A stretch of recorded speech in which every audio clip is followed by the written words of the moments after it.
Sir আমার একই প্রশ্ন, এই অনুপ্রবেশ চলতে থাকবে, এর কি সলিউশন আছে? দেখুন, এই যে আপনি যেই কথাগুলো এতক্ষণ বলছিলেন একদম অ্যাকুরেট, সাধারণ বাঙালি নয় সাধারণ ভারতবাসীর মুখের কথাটা আপনি তুলে ধরেছেন আজকে ক্যামেরাতে। আজকে একদিক থেকে বাংলাদেশে দেখা যাচ্ছে যে তারা বলছে ভারতের কোনো জিনিসপত্র কিনবেন না, ভারত আমাদেরকে চুষে খেয়ে নিচ্ছে, আবার একদিকে ভারতে ঢোকার জন্য আপ্রাণ চেষ্টা এবং সার্বিকভাবে তারা কাজের বিনিময়ে কাজ করার জন্য ঢুকতে চাইছে, কিন্তু বেসিক্যালি কাজের জন্য নয়। আপনি হয়তো জানেন যে কয়েকদিন আগে যে বাংলাদেশের যারা 12,000 না কত খুন করেছিল 71-এ, সে ফাঁসির আসামি, তাদেরকে পর্যন্ত ছেড়ে দেওয়া হয়েছে।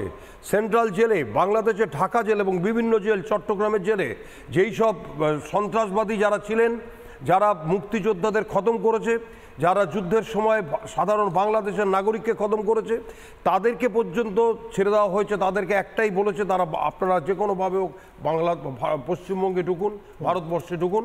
আর তারা ভারতবর্ষে ঢোকার পর তাদের একটাই মাত্র উদ্দেশ্য, ভারতবর্ষের ক্ষতি করা।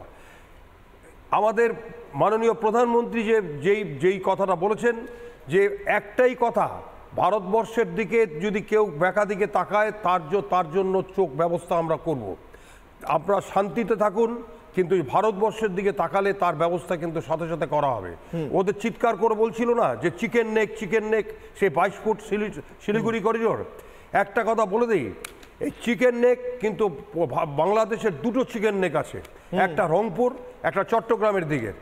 ওরা যদি একটা চিকেন নেকের দিকে তাকায়, আমাদের দুটো চিকেন নেক আমরা হয়তো একদিনের মধ্যে দখল করে নিতে পারবে। সুতরাং আমরা যেটা বলি, যেরকম আছে ছিল, বন্ধু দেশ হয়েছিল যতদিন ছিলই ভালো, কিন্তু এখন যেই অবস্থার মধ্যে তারা আছে, তারা বেসিক্যালি ভারত বিদ্বেষী। ইউনিট সরকারের নেতৃত্বে যেটা সরকার চলছে, সেই সরকারটা বেসিক্যালি ভারত বিদ্বেষী। তারা ভারতের ক্ষতি চায় এবং ভারতের যে কোনোভাবে হোক তারা চীনের সাথে যোগাযোগ করে এবং পাকিস্তানের সাথে যোগাযোগ করে তারা যে কোনোভাবে হোক ভারতবর্ষের থেকে ক্ষতি করার জন্য চেষ্টা করছে। যার জন্য দেখবেন যে এই যে ফেন্সিং দেখানো হচ্ছে, আপনি জানেন কিশোর হয় যে 1250 কিলোমিটার জায়গা আমাদের বাংলাদেশের সাথে আছে, কোঅর্ডিনেট। সেই 2250 কিলোমিটার, এই 2250 কিলোমিটারের জায়গায় এমন কিছু জায়গা আছে যেটা নদীর মোহনা, সেটাকে আমরা নামটা পরে বলছি।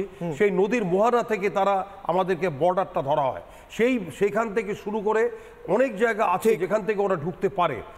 এক সেকেন্ড বলে দিই, কিন্তু ঘটনা হচ্ছে যে আগে যে বন্ধুত্বপূর্ণভাবে আমরা কাটিয়েছি সেটা এখন নেই।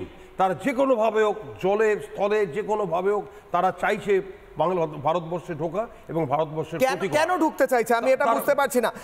নানা ধরনের কন্টেন্ট দেখার জন্য লাইক করুন, শেয়ার করুন আমাদের ফেসবুক পেজ, সাবস্ক্রাইব করুন আমাদের ইউটিউব চ্যানেল। পাশাপাশি অন্যান্য ব্রেকিং নিউজের জন্য অবশ্যই চোখ রাখুন রিপাবলিক বাংলায়।